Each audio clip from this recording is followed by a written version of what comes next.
I just want to do God's will. What you're seeking is a blessing from God. You must expect a miracle. You have the power of choice. Believe on the Lord Jesus Christ. Welcome to Life Today Live. Randy Robinson here, and I have a question for you. Have you ever heard someone say, or maybe you said it yourself, you know, kids, if you just put your mind to it, you can be anything in this world. You can do anything. And, you know, the older I get, the more I realize that's probably a big load of crock. You know what I mean? Like, let's be honest. I'm 5'10". I'm, average coordination, a little lower than average speed and quickness. I was never going to play in the NBA. I was never going to be a professional athlete. You know, I mean, there's other things like, I don't know, take an airline pilot. I could probably master the knowledge, the technical components, and learn the things, but I kind of hate flying, so probably not a good idea. And just on a very practical level, I have found out that I'm actually pretty good at managing projects. I've done a lot of project management. You give me a beginning and an end, we're golden. But managing people on a day-to-day basis, I have failed at multiple times. So if you need an office manager, don't call me. So how do we find out what we're good at? How do we find out what we're gifted at and kind of hone those and really channel our energy and our God-given talent and our time to change the world?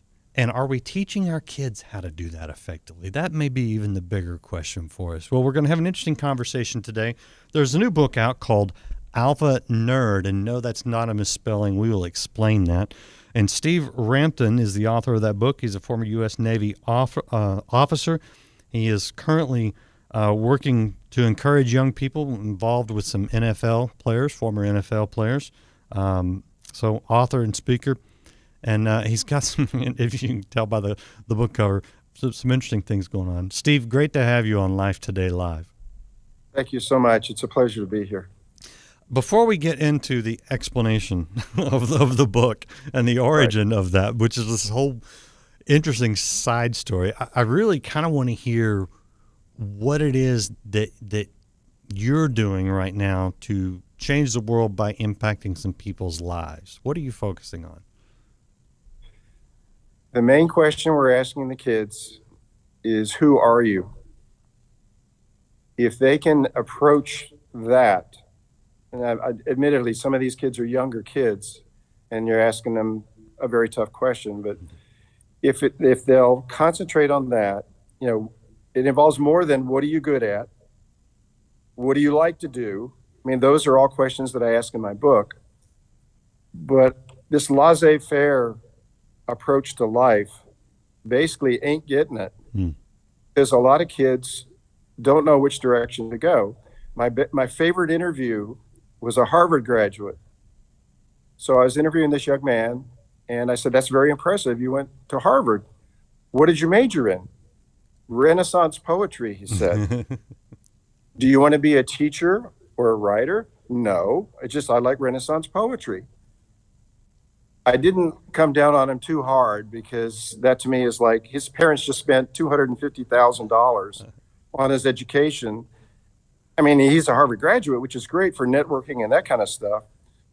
But what are you really going to do with that? So we try to encourage the people is, what are you good at? Where are you going?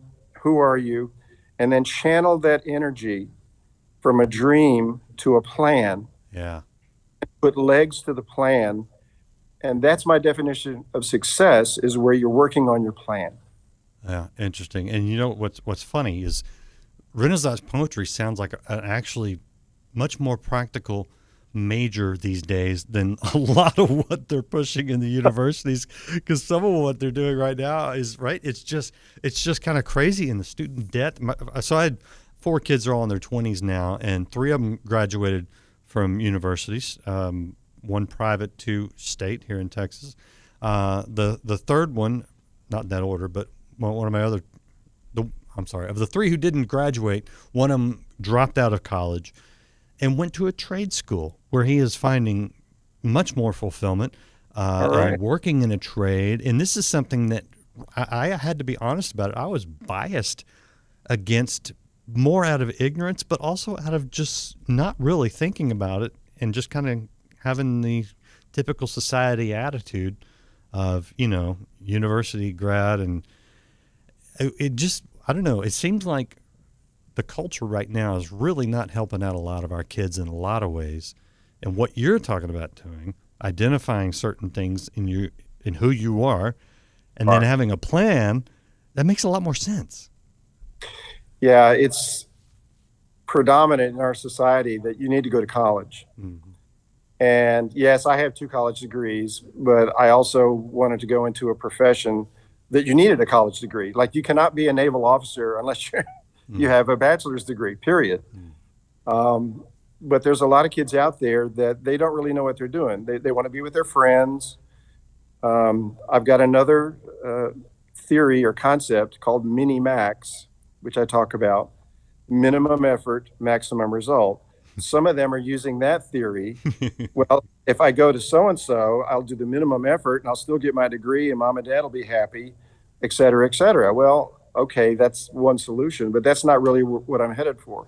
My own daughter dropped out of school, and worked at a horse farm for a while. Oh, wow. Until she got trampled. Then she got introspective and said, well, maybe this isn't really what I want to do. So she took some time. She went back to a junior college, finished all the basic stuff, and then went on to a 4-year to become a teacher. So there are different paths that you go, but the trades I really want to hit hard, because a lot of kids, it's less time, it's less money to go.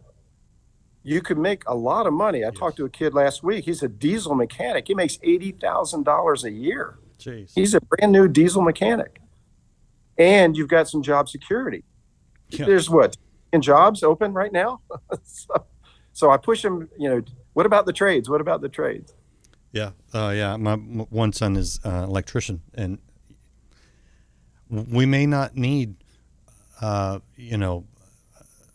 women's studies major in 10 years. We're always going to need electricians, so the engineers, all those sorts of things.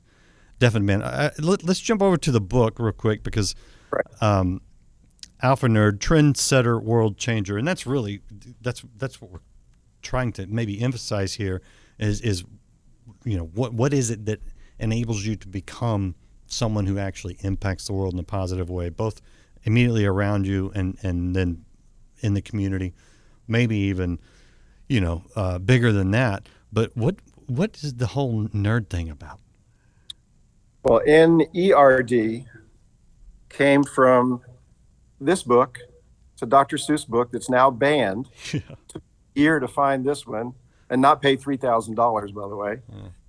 So this is Nerd, and it's a fictional zoo creature. Okay. Nurd is my book, and it's a word I invented after 1964, and it's about people. It describes a character type that is sort of a straight arrow, can be smart, maybe dorky, that's okay, but they're focused. And my wife's got this amazing tunnel vision when she gets near numbers. She's an accounting person. That's what it takes to succeed on many levels, I think. Never give up. That's the reason having the dream and the plan is so important, because when you're focusing on that plan to get things done, it makes decisions in your life very easy. For example, the little girl who's 6 years old and says, I want to be a doctor. And she's sure she wants to be a doctor. Well, the decisions in her life are going to be very easy to make because the end goal is there. You want to be a doctor. So school and all that kind of stuff. But what about the kid that wants to be a plumber like their uncle, or wants to be an electrician?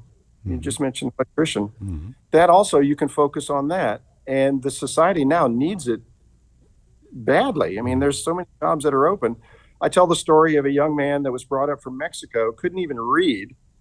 The oil company taught him how to read, taught him how to drive a truck, taught him technical skills. He makes over $100,000 a year in the oil field because he was the right person at the right place at the right time.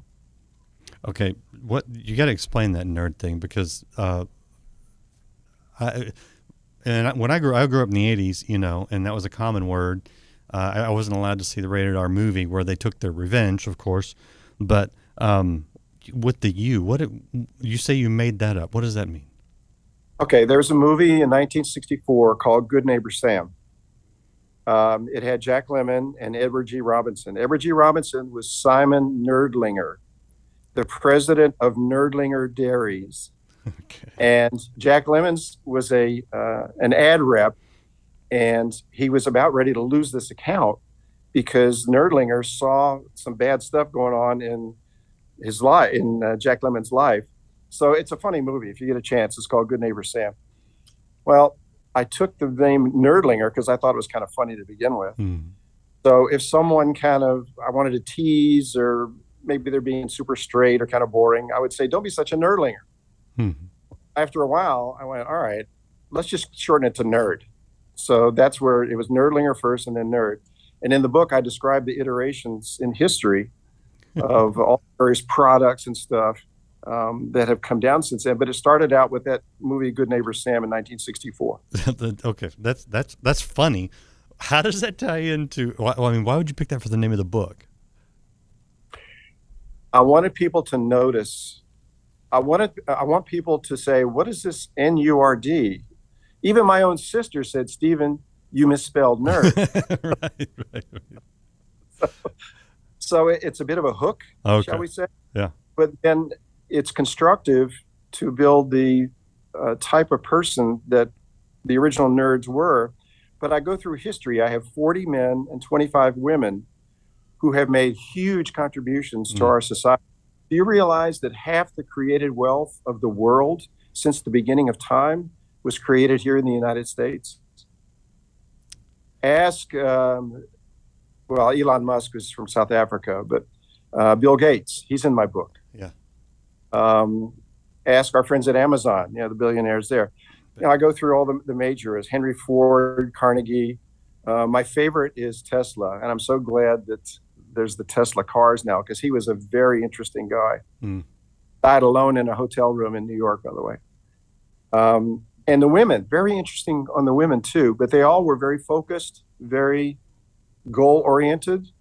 And I'm not sure if they had a plan or not, but that's the reason they succeeded, in my opinion. Okay, so now that's interesting because, well, the goal oriented and the plan, when you talk about, and when looking at these people and trying to apply it to society today to help people understand the path to success, that seems almost really basic. But what are we missing here? How come we we got the lowest labor participation rate since it's been a while. I don't remember how long it's been, but like right now people aren't working, and there seems to be a lot of sort of aimlessness. People wondering, why should I even put forth that kind of driven effort that it takes to be successful? There's just a lot of pessimism. Kids are struggling with mental health issues. Of course, we got the drug epidemics going on. I don't know. It's a weird world right now.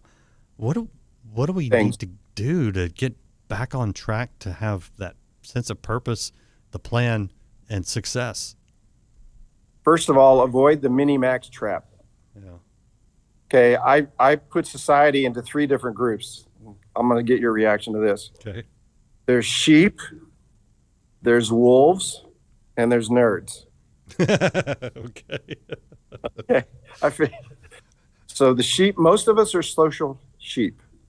We follow the crowd, and it ties into mini-max, minimum effort, maximum result. We're just going to go here, go there. Okay, that's fine. I'm doing all right. Nothing special. But there's wolves. And I tell the kids, your friends could be wolves. It's all about me and what I want. And there's many examples in the book. So you need to avoid those persons. The nerds come from, sometimes they're self-realized, but sometimes they come from the sheep and sometimes from the wolves also. Those are the ones that have different objectives. They're not interested necessarily in mini-max. If someone's getting paid to stay home, why should they go to work? Sure. Minimum effort, maximum result. The other point is distractions. I mean, we love the internet. It's amazing. But distraction, just think of the magician. The magician does his trick by distracting you. Look over here. Don't look over here. Look over here. There's a lot of that in our society right now, where they're trying to keep your focus off of what's really important. And that could be physically or spiritually. So you need to realize there's a lot of charlatans out there. The Bible warns us about this. So don't be distracted. I think of the magician. That's my best example. Yeah, clickbait would be another one, and like some of the social medias where it's just this endless hole of.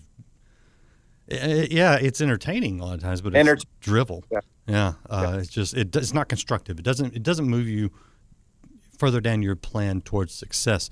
Now you mentioned the Bible. What role does faith play in this? And is there any tension between worldly success and sort of God's priorities in your mind? How do you see that?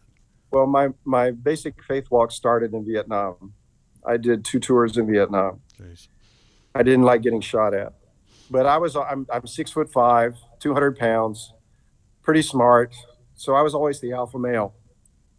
I got to Vietnam, I realized I'm not the alpha male. My guys around me getting killed.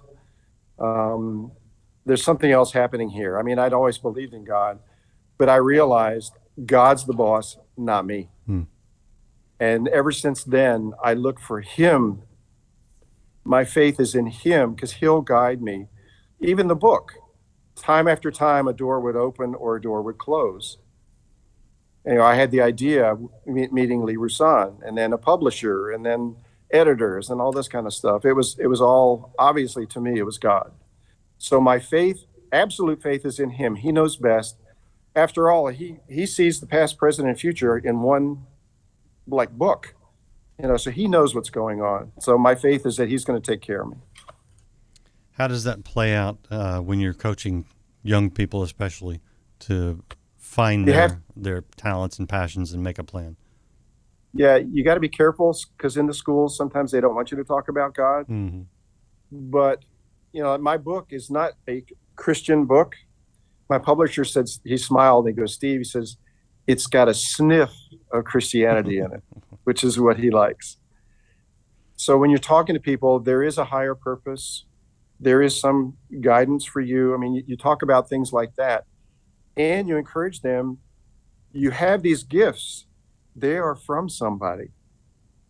God has given you gifts. You need to examine them, have a plan, and then go. So it sort of backs into the concept of God. Yeah, well, I mean, you got to know your audience. Number one rule of communication: know your audience. And you look at Jesus when he was talking to fishermen and trying to explain definitely godly principles. What did he do? He talked about fish. He talked to farmers about farming. So sometimes I think we mistakenly view a lack of overt, dumping meat on people as compromise, when I think in reality, you start with milk. When you're talking to people that don't know God, you can talk about godly principles all day long, and they're not choking on the meat. They're drinking the milk. So I totally see that. I appreciate that. And you also be a good listener, too. That's very important. Yes, it is. You have to listen to where the kids are coming from. That's really important. So you're dealing with some former pro football players. What are you seeing? So what's working? What's not working? Where are kids these days? What kind of is your take on these guys? Quick example. I was with Ken Johnson here in New Jersey. We were going to a Votech school, and I was his gopher. Gopher, right? Yeah. So I had all the cards and the Sharpies, and I got him there on time, and everybody, all the principals and everybody were there. They wanted autographs, and we go into this auditorium, and here's 1,500 kids waiting to hear Ken talk. He's got a great story of basketball and football and his life. So Ken's introduced, he taps the microphone, and he says, Steve, come here. I'm like, yeah, what do you need? He says, I want you to talk for 5 minutes. I said, no. I'm the gopher. I'm the guy that got you here. He says, no, you got some great stories. Pick one. So I thought like 5 seconds, follow your dream. And I told about my 3 kids.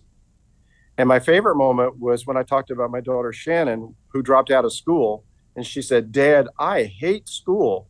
A whole row of girls right in front of me started giggling really loud. Yeah, we hate school too.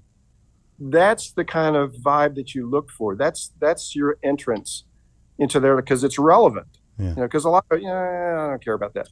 It's got to be relevant to the kids. Yeah. Good. I think the overall framework here is something that is very applicable. Do you see people in their later years sometimes that maybe have struggled finding that path and that plan that kind of go, hey, I wish I'd have heard this 10, 20 years ago, but can still put it into practice today? Great question. Our mail carrier came to me last week, said, Steve, I'm retiring. I want to buy one of your books. I went, wait a second, you're retiring from the post office. He says, but I don't know what to do. He and my wife's got me going this way. My children had this way. Maybe it'll help. I said, well, I'll just give you one. He goes, no. I want to pay you for the book, and I want to read your book. So I realized you're absolutely right. There are people that need the construct. They need the organizational input. Say, okay, what am I good at? Those kind of questions. Another twist of that is, what are you going to do in heaven? Job going to be in heaven. Most people don't, and most people say, well, whatever Jesus wants me to do. Okay, that's true. But what about honing your skills now? I mean, this is not our home. Heaven's our home. So maybe you can start honing your skills in preparation for that as well. I think most people would go, are there going to be electricians in heaven? Because we don't, I've had a lot of discussions along this order. We don't actually, I think we have such a slim idea, and the Hollywood versions are all ridiculous, but yeah. I think we just don't know what heaven's going to look like. The way I view, are you familiar with the parable of the workers and what's it called? The talents, where they were all given talents in a monetary sense, and right. One buried it, the others invested it and grew it. I really see what you're talking about is finding out what is the talent that I've been given, not monetarily, but metaphorically. Not about money. Yeah, right. No, and it is. It's not. But it's about what we do with what God has given us and formulating that plan, getting rid of the distractions, not letting the world pull you down sinkholes that won't really do anything good for anybody. Those are all, I think, a part of being faithful to what we've been given. What do you hope to do for the rest of your life? I was interviewed on the radio program 2 weeks ago, and the lady said, what do you think is success? And my answer was, success is doing my plan. I call them my dailies. My vision of myself is, my job is to stand. And there's a tornado of stuff going around me every day. And I have to deal with some of that stuff every day. But my main job is to stand. So if I'm standing and I'm working to get where I'm planning to go, that to me is success. So I asked Lee last week, I said, is it about money? He goes, no, Steve, it's not about money. It's about working your life out. And the Bible talks about that, working out your salvation, right? Mm-hmm. That's really what I see as success. What do you want other people to see when they encounter you? An encourager, mainly, a good listener, a mentor, maybe, if they want it. Sure. I mean, we're going to be, having these programs. A smile on my face. I'm not putting you down. I'm not mad at you for being a kid, So that's the main thing, is an encourager. Yeah, and I see someone who's enjoying what they're doing. Oh, so much. Yeah. So much. And I try to take time with every person I talk to. I didn't used to do that, but now I do.